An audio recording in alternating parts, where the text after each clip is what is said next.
जनसंख्या है, वहाँ पे इस वक्त उमर अब्दुल्ला साहब ने अंत्योदय अन्न योजना के तहत 1.5% लोगों को डबल राशन की बात की है sir, 10 KG ration, double ration की बात की है सर। डबल राशन किसको दे रहे हैं? डबल राशन उमर अब्दुल्ला साहब दे रहे हैं AAY, अंत्योदय अन्न योजना के तहत, जो यहाँ पे रजिस्टर्ड हैं, जो सिर्फ 1.5 से 2% लोग हैं। जम्मू कश्मीर में 1.5 करोड़ की जनसंख्या है। इस 1.5 करोड़ की जनसंख्या के साथ जम्मू कश्मीर के चीफ मिनिस्टर ने धोखा किया है। बाहर जाके इन्होंने कहा कि मैं हर व्यक्ति को यहाँ पे राशन दूंगा, मैं हर व्यक्ति को सिलेंडर दूंगा, मैं हर व्यक्ति को बिजली दूंगा, मैं हर व्यक्ति को पेंशन दूंगा।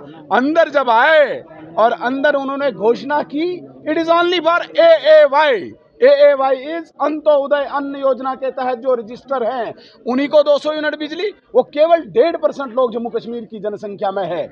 यहाँ पे मुझे चीफ मिनिस्टर साहब बताएं, PMKSSY ये योजना प्रधानमंत्री नरेंद्र मोदी जी की, RDSS प्रधानमंत्री नरेंद्र मोदी जी की योजना, स्कॉलरशिप ISSS योजना प्रधानमंत्री जी की, अटल टिंकरिंग लैब प्रधानमंत्री जी की योजना, PM श्री स्कूल प्रधानमंत्री जी की योजना, एम्स GMC नरेंद्र मोदी जी ने दिए, लखपति दीदी का योजना का कार्यक्रम प्रधानमंत्री जी का, लाडली बेटी का कार्यक्रम प्रधानमंत्री जी का, 3.4 लाख हाउसेज ये नरेंद्र मोदी जी ने दिए, बसेस नरेंद्र मोदी जी ने दिए, स्मार्ट सिटी नरेंद्र मोदी जी ने दिए, गोल्डन कार्ड्स नरेंद्र मोदी जी ने दिए, हाईवेज नरेंद्र मोदी जी बना रहे हैं, PM सूर्य ऊर्जा योजना नरेंद्र मोदी जी द्वारा, अमृत नरेंद्र मोदी जी द्वारा, जल जीवन मिशन नरेंद्र मोदी जी द्वारा, एयरपोर्ट की एक्सटेंशन नरेंद्र मोदी जी द्वारा।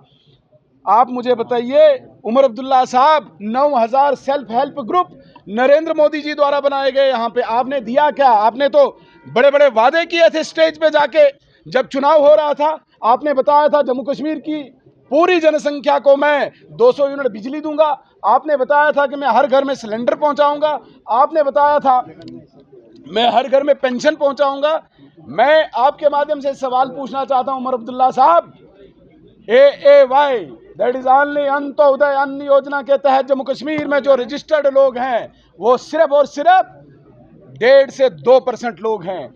1.5 करोड़ की जनसंख्या वाले यूनियन टेरिटरी को आप केवल 1.5% को ही एड्रेस करके हम उनके लिए वेलकम करते हैं, लेकिन बाकी लोग कहां जाएंगे? आज आपने कोई स्कीम यहां पे जिक्र नहीं की डेली वेजर्स के लिए, आपने कोई जिक्र नहीं किया यहां पे वोकेशनल ट्रेनर्स के लिए, आपने कोई जिक्र नहीं किया यहां पे रहबरे खेल, रहबरे जंगलात, रहबरे ज़राअत और रहबरे तालीम, रहबरे खेल, कोई जिक्र नहीं किया। आपने कोई जिक्र नहीं किया। बिजली के किराए जो बढ़े हुए हैं, एमनेस्टी का आपने कोई जिक्र ही नहीं किया। गरीब लोग कहां से किराया लाएंगे? इतने सालों से उनका पेंडेंसी है, आपने कहीं पे जिक्र नहीं किया। आपने अनएम्प्लॉयड यूथ के लिए कुछ जिक्र ही नहीं किया, कोई पॉलिसी नहीं आपने लाई। इतना अनएम्प्लॉयमेंट का आपने नारा दिया था, आपने कोई जिक्र ही नहीं किया। आपने यहाँ पे कंट्रैक्टर्स की पेमेंट पेंडिंग है, उसका कोई जिक्र नहीं किया। आपने यहाँ पे GPs जो यहाँ पे एम्प्लॉइज की है उसका कोई जिक्र नहीं किया। आपने यहाँ पे OBCs के उत्थान के लिए प्रधानमंत्री जी का जो प्राइम टारगेट है, schedule caste, schedule tribe, OBCs, उनके लिए कोई जिक्र ही नहीं किया। तो इस बजट को हम सिर्फ जुमलेबाजी कहेंगे और सिर्फ सेंट्रल फंडिंग के आधार पे जो स्कीम्स यहाँ पे चल रही है, अपनी वाहवाही लुटाने के लिए एक खाली पत्र, एक खाली कागज, इसके अतिरिक्त कुछ नहीं। बहुत बहुत धन्यवाद।